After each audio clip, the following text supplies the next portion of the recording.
All right, let's get this party started. Let's go. We're going to talk about circles and their circumference. Today, you will identify and use parts of a circle.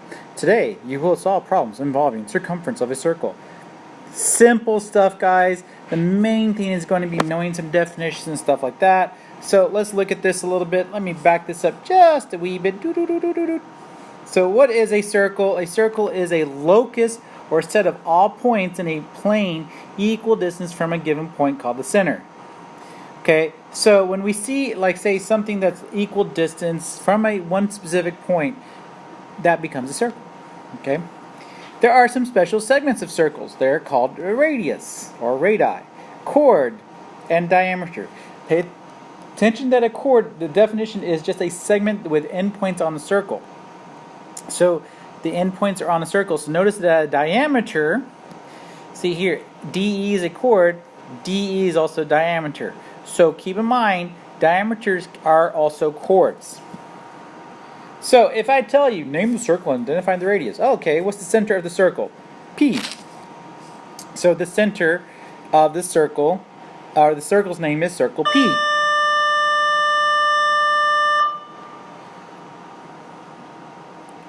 Okay, now, you can put circle P or you can put a dot P like that. I'm not going to worry about that too much, but I think it's just better just to write the word circle and put P. Anyways, or whatever the center may be. Radii, there are several radii here. Okay, any given thing from the center to the circle endpoint, the edge of the circle would be considered a radii. So like PN, PL, or even PM.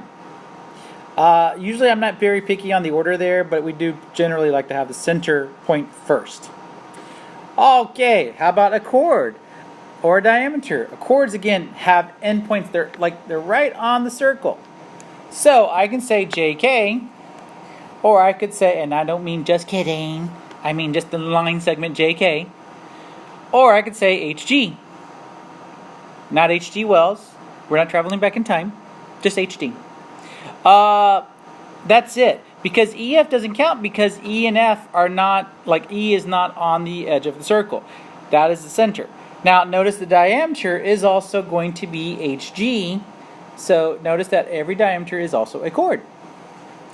Simple, right? Yes, I believe so, sir. Okay, let's look at diameters. Don't forget diameters and radii are, say, have a relationship to each other. Also, keep in mind some things about circle pairs. Two circles are congruent if and only they have congruent radii. All circulars are similar. All circles are similar. And concentric circles are coplanar circles that have the same center. And you see some visualizations or drawings of those. Also, keep in mind that the way circles can intersect, they can intersect, like, say, at 1 point, 2 points, or none at all. For example, so again, circles can intersect at 2 points. Like if I did something like this, go with that. Those are two circles. Okay, that would be, say, two circles intersecting at 2 points. Or how else could I do it? No, that looks good. How about 1 point? Well, 1 point I could do something like where the circles just touch and only intersect at that 1 point. Or if you wanted to build one within the other, but they only intersect at that 1 point, that would be 1 point. Or they're none at all. Okay, what the? No intersections. So I just want to make sure y'all are aware of that, because we will do some stuff where you might have to worry about the intersections and how that can be used to help you. Now let's look at the circumference. The circumference is the distance around the circle, 2 pi r. Let me back this up just a wee bit. There we go. So, equal to either diameter times pi or 2 pi r. So if I give you a radius, you would say, okay, I'm going to say the circumference is equal to 2 times that radius. 2 pi times that radius.